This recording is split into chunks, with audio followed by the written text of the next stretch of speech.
What's up, guys? What of course you'll be seeing today is a review and breakdown of the raid hand cannon in Destiny called Harrowed Zaouli's Bane. This weapon has a chance to drop from the Taken King boss himself, Oryx, and can drop anywhere between 310 to 320. And the normal mode version, which isn't Harrowed, has a chance to drop from 300 to 310. Statistically, this weapon has a fire rate of 32%, it has an impact rating of 71, which is 3 points higher than the base for its archetype, a range of 15, which is quite low, a stability rating of 42, which actually is pretty decent for its archetype, a reload percentage of 16, which as you'd expect is atrocious, and a magazine size of 10, which is quite good. So on preliminary look, it's of the highest fire rate, lowest impact per shot hand cannon archetype. The bad news for the Bane itself is that it has probably the worst reload percentage in speed in the game among hand cannons, and the range is also quite low as well. The stability is quite good and the magazine's quite good, like I alluded to previously. In terms of PvP damage output, it hits for 51 on body shots and 77 on headshots.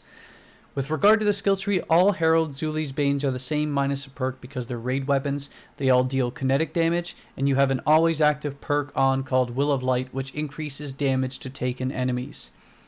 You have 3 clear options in terms of ballistics: Smart Drift Control, which increases recoil but also makes it more predictable, but it also gives a penalty to range, so that hurts a bit.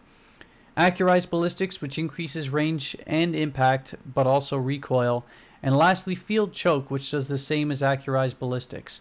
But like I alluded to earlier, Smart Drift Control is still my choice because all 3 options in terms of the ballistics have a big hit to stability. It's prevalent among all 3, and at least this one makes your recoil more predictable because all 3 stability hits seem to be pretty close. So at least make your recoil more predictable if they're all going to be hitting your stability.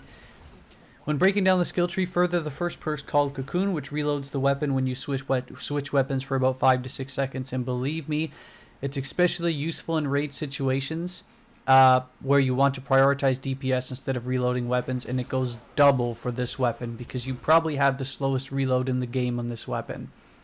The next 3 perks which you'll have a choice over are Hand Loaded, which is supposed to increase range. But I'm not sure if the weapon card showing you the actual drop-offs in terms of the perks is bugged because it shows a decrease in range as of now when equipping increased range. So I don't know.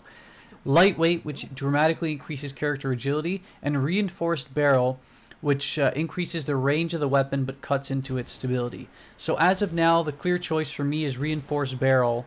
But if Hand Loaded is bugged and it becomes fixed, that would probably be my choice because it wouldn't cut into stability as much. It would actually make it a viable hand cannon.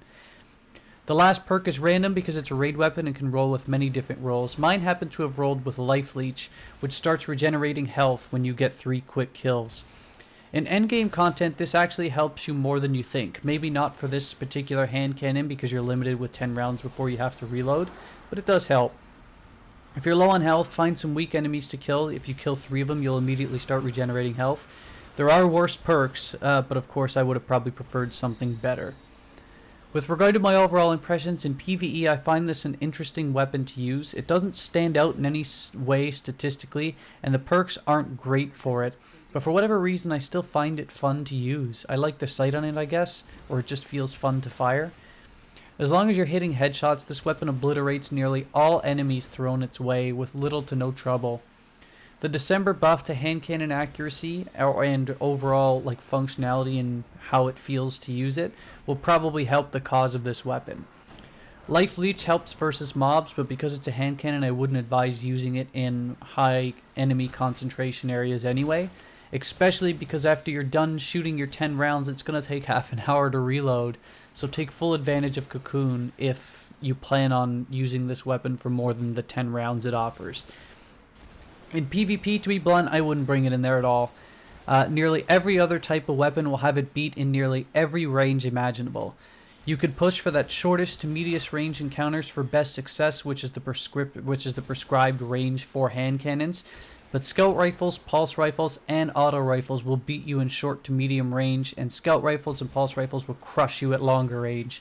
So again, When you're done with your 10 rounds, you'll be forced to switch weapons for Cocoon to work, or you'll need to find a place to hide to reload, even if you are getting kills, and that's not a recipe for success. There's nothing good about this weapon in the Crucible. Overall, it's nowhere close to one of the best weapons in the game. It's not even probably one of the better ones in its own hand cannon archetype category.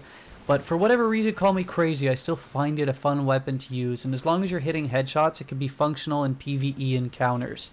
Just keep it away from the Crucible, and for the love of God, take full advantage of the Cocoon perk, maybe pair it with another raid weapon for 2 quick reloads all at once. Have a good one.